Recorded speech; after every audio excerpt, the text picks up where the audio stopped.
Somebody shout with me, with the first fruit. First fruit, the law of first fruit. Today is first fruit service. First fruit. And with the first fruits of all thine increase. So I came to the conclusion in 2019 that I did not want to be a part of the gimmickry of it. And I still stand by that. Don't want peace. They are warming up to collect first fruit now. We will scatter that table. I want problems always. First fruit. Before you pay school fees, before you eat, before you change your vehicle, before you renovate your house, before you reinvest back into the business, you come up with your first fruit.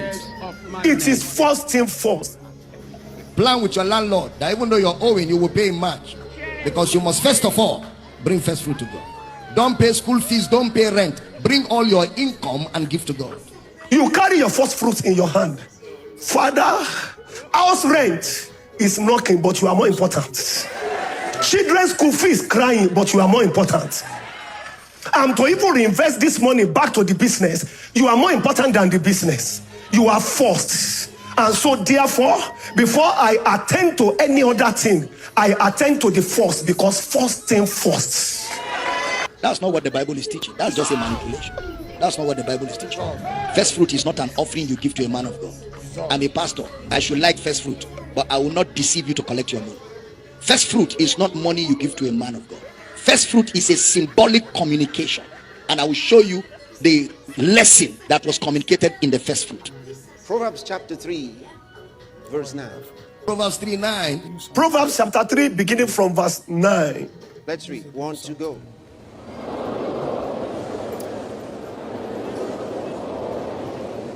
Honor the Lord with thy substance and with the first fruits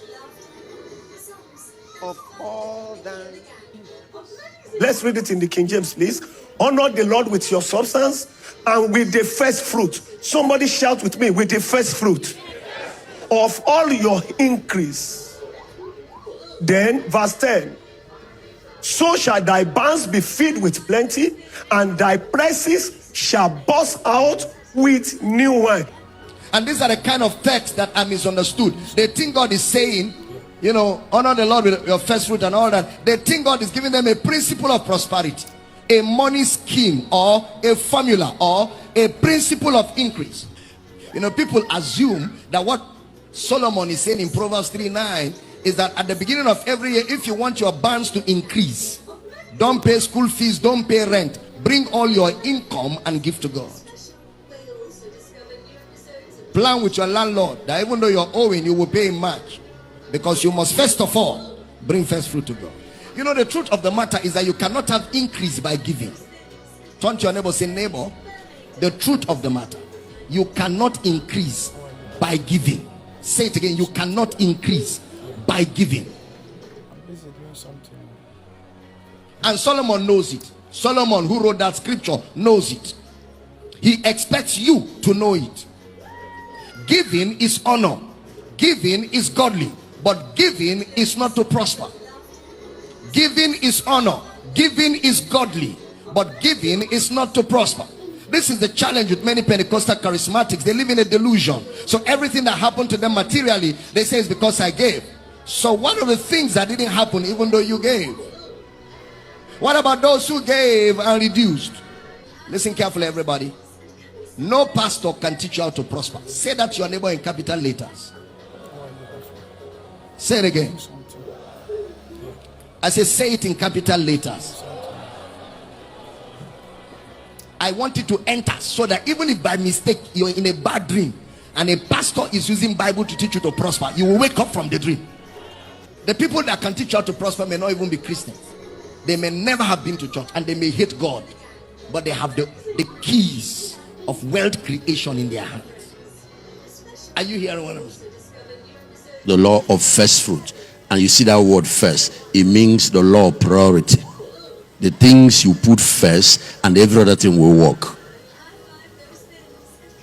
The law of first fruit is the law of foundation.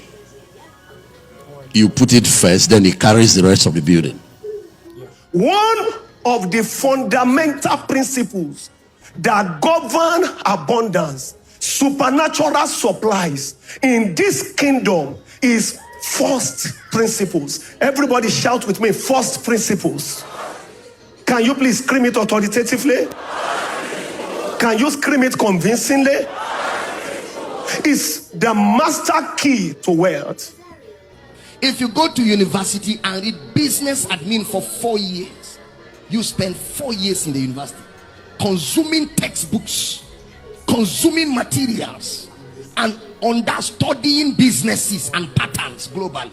And somebody gives you 11 verses and say these are principles to prosper. Who never did any business that prospered? Why are you looking at me now? Which business did Jesus do that prospered? Which business did Jesus, which enterprise did Jesus establish that prospered? He didn't come to establish business for his people. He came to save his people from their sins. So he never had the opportunity to do any business. Talk more of giving you principles of business. I'm teaching good. Remove it from your mind. Business, go to the people that are doing it. Let them show you what they do. Salvation, come here. There is something about the first.